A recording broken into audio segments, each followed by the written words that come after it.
UGTRB 2023-24 எக்ஸாமுடைய final results details பார்க்க போகிறோம்.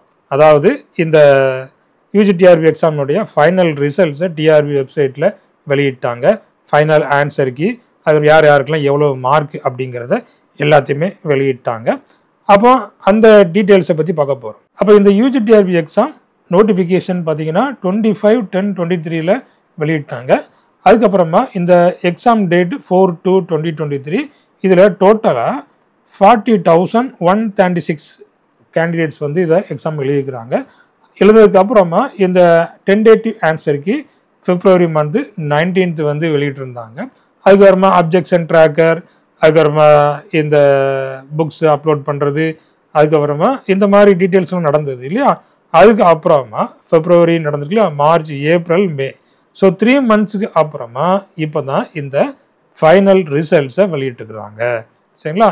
அவன் பார்த்தீங்கன்னா இந்த அப்ஜெக்ஷன் எத்தனை பேர் பண்ணியிருக்கிறாங்க, எவ்வளோ objection, 41,386 objection against 619 questions in 9 subjects are received. சரிங்களா. பாருங்கள், 619 கொஸ்டின்ஸுக்கு அப்ஜெக்ஷன் பண்ணியிருக்கிறாங்க. அதுக்கப்புறமா எல்லாத்தையும் என்ன பண்ணிட்டாங்க, சால்வ் பண்ணியிருக்கிறாங்க. எக்ஸ்பர்ட்ஸை வச்சு சால்வ் பண்ணி ஒரு ஃபைனல் ஆன்சர் கீயை கொண்டு வந்துட்டாங்க. அதுக்கப்புறமா அந்த ஃபைனல் ஆன்சர் கீயை வச்சு எல்லாருக்கும் என்னென்ன மார்க் அப்படிங்கிறத பப்ளிஷ் பண்ணி ஒரு பிடிஎஃபாக ஃபுல் பிடிஎஃபாக இந்த வெப்சைட்டில் அப்லோட் பண்ணிட்டாங்க. ஸோ பார்க்காதவங்க வெப்சைட்டில் போட்டிங்கன்னா உங்களுடைய மார்க்ஸ் எல்லாமே அங்கே இருக்குது.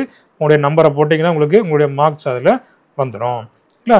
அவன் பாருங்கள், இந்த பார்ட் ஏ, இந்த பார்ட் ஏல யாரெல்லாம் பாஸ் பண்ணியிருக்காங்களோ அவங்களுடைய மார்க்ஸை மட்டும் தான் இதில் அந்த பிடிஎஃப்ல பப்ளிஷ் பண்ணியிருக்கிறாங்க.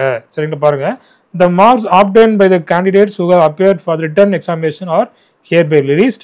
PW candidates are exempted in appearing the part A.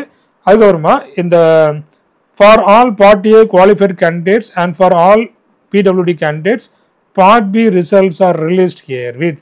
அப்போ பாருங்க, part A qualified ஆன கேண்டிடேட்ஸ்க்கு மட்டும்தான் இந்த ரிசல்ட்ஸை வெளியிட்டுக்கிறாங்க. சரிங்களா. அப்போ அதுக்கப்புறம் பாருங்க, இந்த ஃபைனல் ஆன்சர் கீ, இந்த ஃபைனல் ஆன்சர் கீ இதில் வந்து லிஸ்ட் கொடுத்துக்கிறாங்க. பார்ட் ஏக்கான ஆன்சர் கீ இருக்குது. அதுக்கு போல் இந்த பார்ட் பி இல்லையா, இதுக்கான ரிசல்ட்ஸும் கீழே கொடுத்துக்கிறாங்க. பார்க்காதவங்க இந்த லிங்கில் போனீங்கன்னா நீங்கள் இந்த ஃபைனல் ஆன்சர் கீயும் நீங்கள் பார்த்துக்கிடலாம்.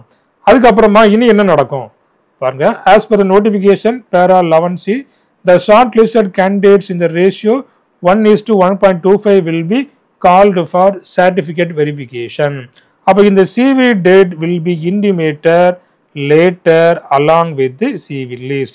இனி அடுத்து வரக்கூடியது இந்த ஃபைனல் ரிசல்ட்ஸுக்கான CV லிஸ்ட்டை தான் வெளியிட போகிறாங்க. சரிங்களா. இந்த results of some candidates who have filed writ petitions in Honorable High Court of Chennai, Madurai are released. Such candidates found eligible, they will be called for CV based on the direction of the Honorable Court in their respective writ petition. அப்போ இந்த ஒரு சில என்ன பண்ணியிருக்கிறாங்க, இந்த case file பண்ணியிருக்கிறாங்க. அப்போ அவங்களுடைய மார்க்ஸ் வந்துட்டு எலிஜிபிளாக இருந்துச்சுன்னா அவங்களே என்ன பண்ணுவாங்க, இந்த சிவிக்கு கூப்பிட்றதா சொல்லியிருக்கிறாங்க. அதுக்கப்புறமா இதில் வந்து நல்ல இந்த ரிசல்ட்ஸ் ஃபைனல் ரிசல்ட்ஸுக்குள்ளே நல்ல utmost care has been taken in preparing the result and in publishing it. கரெக்டாக வெரிஃபை பண்ணி எல்லாமே செக் பண்ணிட்டு தான் இந்த ஃபைனல் ரிசல்ட்ஸை வெளியிட்டுருக்குறாங்க.